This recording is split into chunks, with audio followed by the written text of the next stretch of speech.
Imagine standing beneath the golden glow of the Taj Mahal as the sun dips toward the horizon, its marble surface burning amber and rose.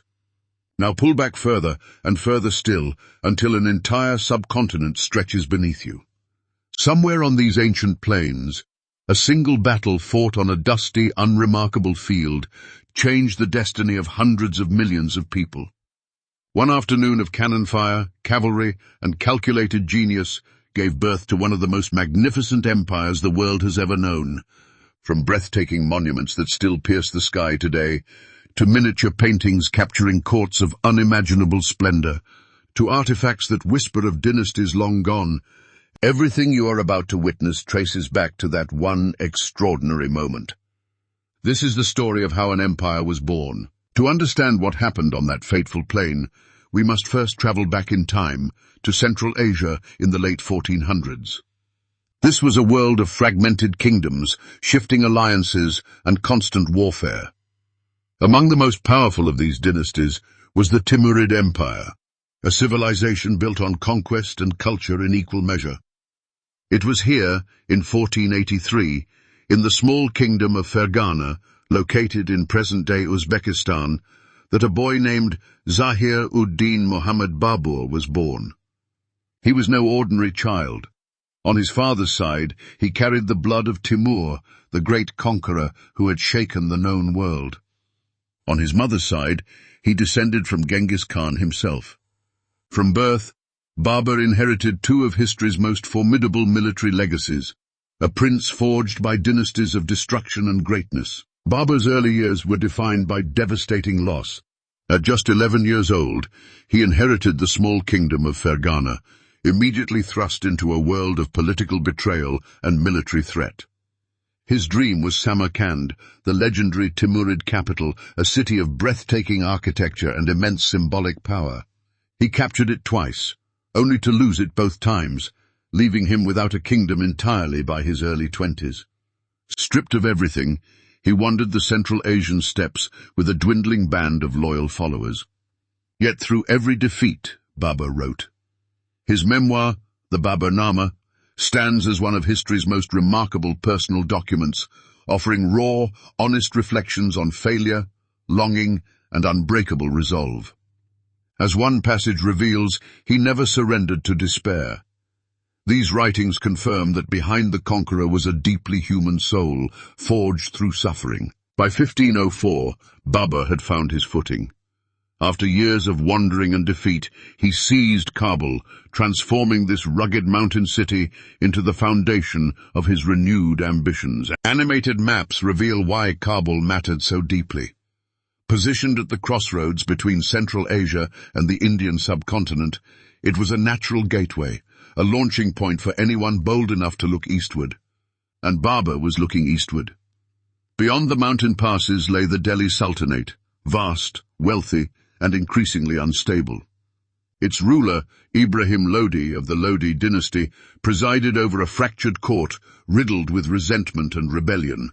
The contrast could not have been sharper. On one side, a battle-hardened prince commanding a disciplined force from Kabul's unforgiving highlands. On the other, a sultan struggling to hold together a crumbling empire. Two worlds were drifting toward an unavoidable collision. The Delhi Sultanate, for all its outward power, was rotting from within. Ibrahim Lodi ruled through fear and suspicion, alienating the very Afghan nobles whose loyalty held his empire together. His own governors despised him. None more consequentially than Daulat Khan Lodi, the powerful governor of Punjab, who made a fateful decision, secretly sending envoys to Kabul to invite Babur southward. It was an invitation Babur had long been preparing for. Between 1519 and 1524, animated maps reveal his calculated reconnaissance raids into Punjab, each penetrating deeper into Lodi territory. These were not impulsive strikes. They were deliberate intelligence-gathering operations, testing terrain, measuring resistance, and identifying weaknesses. Every raid sharpened Babur's understanding of the subcontinent. By 1524, the groundwork was complete. The decisive campaign of 1526 was no longer a distant ambition. It was inevitable. By late 1525, Babur had made his decision. This was no longer a raid. Animated maps trace his army of approximately 12,000 men as they cross the Khyber Pass, descending from the rugged highlands of Afghanistan into the fertile plains of the Punjab. The numbers alone tell a staggering story. Ibrahim Lodi waited with an estimated 100,000 soldiers and over 1,000 war elephants, an overwhelming force by any measure. Yet Babur pressed forward, driven by calculation rather than recklessness. The orchestral score deepens as both armies draw closer across the northern Indian plains. Week by week, the distance narrows. Then, in April 1526, the two forces finally converge near the small town of Panipat. The date appears on screen, April 21st, 1526.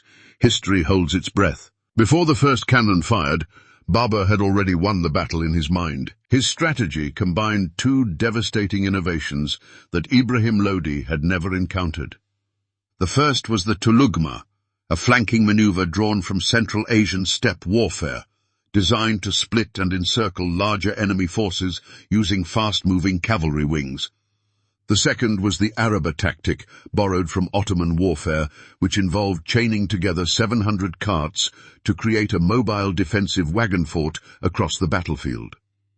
Behind this barrier, Babur positioned his matchlock cannons and field artillery, weapons almost entirely foreign to Indian warfare at the time. Animated diagrams reveal the elegant geometry of this formation, showing how firepower, fortification, and flanking cavalry worked together as one unified killing system, a military doctrine centuries ahead of anything Lodi could counter. With both armies now in position, the First Battle of Panipat erupted with terrifying intensity. Ibrahim Lodi's vast force, numbering in the hundreds of thousands, surged forward with overwhelming confidence in sheer numbers. But size alone could not compensate for what they lacked in coordination and tactical flexibility. As Lodi's soldiers advanced across the plain, the narrow terrain funneled them inward, compressing their formations into a dense, unmanageable mass. Babur's commanders had anticipated exactly this. On his command, the Tulugma cavalry division swept outward, curling around both flanks of the Lodi army with practiced precision. Simultaneously, from behind the chained wagon fort, Babur's artillery opened fire with devastating effect. Cannon fire tore through the compressed Lodi ranks with terrifying consequence. Animated battle maps trace every movement in real time, while reenactment footage captures the smoke, thunder, and chaos of this extraordinary engagement. The thunder of Babur's cannons proved catastrophic for Ibrahim Lodi's forces. The deafening blast sent the massive war elephants into uncontrollable panic, causing them to wheel around and stampede directly back into their own advancing troops. What had been Lodi's greatest weapon became his deadliest liability in a matter of moments. The Lodi ranks collapsed into catastrophic disorder, soldiers trampled and formations shattered beyond recovery.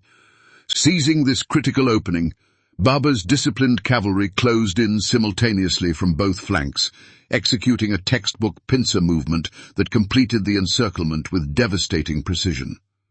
Trapped and overwhelmed, the Lodi army had no path to survival. Ibrahim Lodi himself fell on the battlefield, becoming one of the very few Delhi sultans to die fighting. Text overlays confirm the entire engagement lasted only a few hours, yet the Lodi army suffered casualties that effectively erased their numerical advantage entirely. With Ibrahim Lodi dead and the Lodi army shattered, Babur wasted no time. His forces moved swiftly southward, covering the distance to Delhi and then Agra in a matter of days. The vast northern plains, stretching endlessly across the horizon, were now opening before him like a door swung wide. Agra Fort, that great sandstone stronghold rising above the Yamuna River, fell without significant resistance. But perhaps more staggering than the fort itself was what lay within its treasury. Historical accounts, though treated with appropriate scholarly caution, suggest that among the captured riches was the legendary Koh-i-Noor diamond, one of the most famous gemstones in recorded history. Animated maps trace the breathtaking speed of this territorial expansion, as Babur's control rippled outward across the northern Indian plains in the weeks immediately following Panipat. Victory at Panipat brought Babur not just a kingdom, but an immediate crisis of loyalty. His commanders, battle-worn and longing for the familiar mountains of Kabul, pressed him to gather the riches and return home. The heat, the unfamiliar land, the sheer scale of what lay ahead, all of it weighed heavily on his men. But Babur refused. In a defining moment of leadership, he stood firm and declared India not a conquest to be looted, but a homeland to be built. The Baburnama captures this resolve with striking clarity, his words revealing a man who understood the difference between a raid and a legacy. Accompanied by footage of illuminated Mughal manuscripts and delicate miniature paintings, this passage reminds us that Babur was never simply a conqueror. He was, above all else, a founder. With Panipat behind him, Babur faced yet another formidable challenge. In 1527, the Rajput Confederacy, led by the fierce warrior Rana Sanga, mobilized to drive the Mughals from Indian soil. At the Battle of Kanwa, Babur once again deployed his superior artillery and tactical brilliance, decisively defeating the Rajput alliance and silencing any remaining doubt about Mughal dominance in northern India. Animated maps illustrate how territorial boundaries expanded dramatically following this victory, tracing the formal emergence of what history would remember as the Mughal Empire. Yet Babur's time was short. He died in 1530, just 4 years after Panipat, leaving behind a fragile but extraordinary foundation. His administrative structures, military innovations, and deep appreciation for Persian and Indian culture created the bedrock upon which his grandson Akbar would construct one of the most powerful empires the world has ever witnessed. From this extraordinary foundation, the Mughal Empire left behind a cultural legacy unlike anything the world had witnessed. Walking through the Red Fort in Delhi, you feel the weight of centuries pressing against ancient sandstone walls, each corridor whispering stories of emperors who shaped nations. Agra Fort stands equally commanding, its massive ramparts reflecting centuries of military and artistic ambition. Fatehpur Sikri, abandoned yet breathtaking, represents Akbar's bold vision of a unified civilization. Then comes the Taj Mahal, rising in perfect symmetry against the sky, perhaps humanity's most eloquent architectural declaration of love and power combined. These monuments were not built in isolation. They represent a profound synthesis of Persian elegance, Central Asian grandeur, and Indian craftsmanship, woven together into something entirely new. The Mughal Empire permanently transformed the subcontinent's language, cuisine, music, and artistic identity, leaving fingerprints that remain unmistakably visible across South Asia today. To understand the true weight of that single afternoon at Panipat, we must step back and view it through the lens of global history. At its peak, under Aurangzeb in the late 1600s, the Mughal Empire accounted for roughly 1/4 of global gross domestic product, making it one of the wealthiest political entities in all of human history. Historian Angus Maddison, in his landmark study of world economies, placed Mughal India alongside Ming China as the dominant economic forces of the pre-modern world. Scholar John F. Richards described the empire as a sophisticated fiscal and administrative machine of extraordinary scale. None of this grandeur, none of this wealth, none of this civilizational achievement would have existed without the calculated brilliance of one commander on one April morning in 1526. Panipat was not merely a battle, it was the opening chapter of a civilization. We return now to Panipat. A modest memorial stands quietly on the plains where history was forever rewritten. There are no grand monuments here, no towering structures to match the magnitude of what unfolded on April 21st, 1526. Just open earth, dry wind, and silence. Yet from this unremarkable ground rose one of humanity's most extraordinary civilizations. History does not always announce itself loudly. Sometimes it arrives on a Tuesday morning, carried by 12,000 determined soldiers, a chain of 700 carts, and the thunderous roar of cannons that nobody expected. Babur did not simply win a battle. He exercised vision where others saw only obstacles, courage where others surrendered, and genius where others brought only numbers. As the camera rises once more above the Taj Mahal, glowing eternal in golden light, remember the dusty plain that made it all possible. April 21st, 1526, the day an empire was born.